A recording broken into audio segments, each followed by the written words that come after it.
welcome. Welcome to the best 5-minute wine podcast with Forrest Kelly. A person goes into a nice restaurant and they sit down and they see the wine list, or they go into, Total Wines and More. Total Wines and More has got an inventory of 1,000 wines in the building, and you go to the restaurant and there's only 5 or 6 or 10 or whatever the number may be. How does that get culled down? Is it all particular relationships, or is that where you come involved on the promo aspect? That's such a great question. For the most part, wine brands are still in great part built in the restaurant community.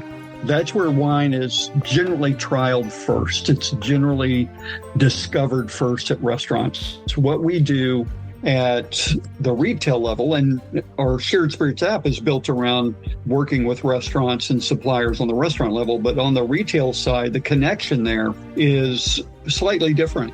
We deal with suppliers who just really want to deliver volume and support to their retailers. So if they can introduce it to new customers, that's all the better. But it's really about supporting that retail relationship. So it's very much a relationship scenario. The distributor has placed that product in the stores, and they hire companies like ours on the supplier side to send our people in and just really sell as many of those bottles during a 3-hour period as absolutely possible. And when that happens, that support is recognized by the stores, and they continue to purchase those cases. So if you've seen wines that you like at retailers that you patronize, and you've seen those products continue to be there over time, it's a function of the support they get in pricing, in sampling, and in really basic support from the supplier and the distributors. And it's got to be competitive nowadays, just because the analytics are at our fingertips. They can tell at the end of the day how much product they're moving. I don't know if it's quite that instantaneous, but stuff doesn't sit very long if it doesn't move. There's technology in place now for us that literally delivers in almost real time the very cocktail, wine by the glass, or draft of beer is sold at the POS level at a restaurant now. Wow. So we are getting very close to being able, for a distributor and a supplier. It's a little tougher on the retail side because those POS systems aren't feeding directly into the software that are used by distributors yet. So it's a little bit of a delay, but you were very right. It is close to being able to know in real time. Our brand ambassadors can go to a store go to the management after they're sampling for 3 hours and know exactly how many bottles were moved during that 3 hours. When we send our people in to do what are called activations for wine and spirits brands, then our people are indeed trained on how to do that. So you can imagine a wine supplier sending us in for a demo or an education event at a restaurant where we've got an allotment of 100 glasses to customers that night, just as complimentary. There's so much money invested in, people don't understand the complexities behind getting a product demonstrated, do they?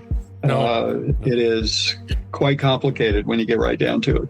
And we're all kind of, I hate to generalize, but we're all kind of stuck in our ways. And, I'll go to Cheesecake Factory, Oh, yeah, that would be one. Yeah, they've got 100 selections, and I come back to, I'll have a hamburger, a cheeseburger, and, something.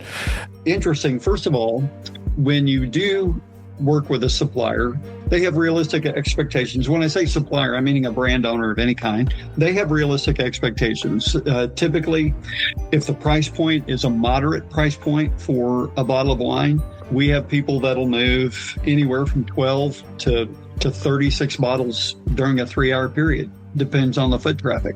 And that's not a real challenge. With spirits, it's a little different. Maybe 8 to 12 bottles of vodka is a good outing. But what is so interesting about all this is it all depends on the store and the experience people want to have. There are certain stores in Texas where there are little wine somms for us who run the wine department in the grocery stores. Wow. No amateurs. And then there are other stores that basically have a beverage director that's responsible for placement of everything from soda to tea to water to wine.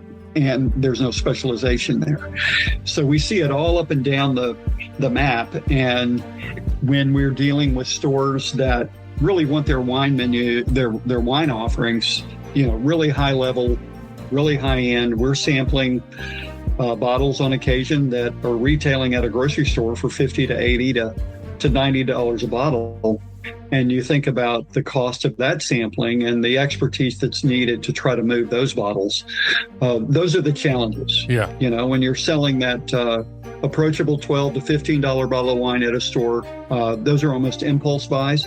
And if somebody were going to buy a white that night and you sample the white that you've got and they like it, they'll give it a flyer. It's a different decision tree when you're selling an $80 bottle of wine.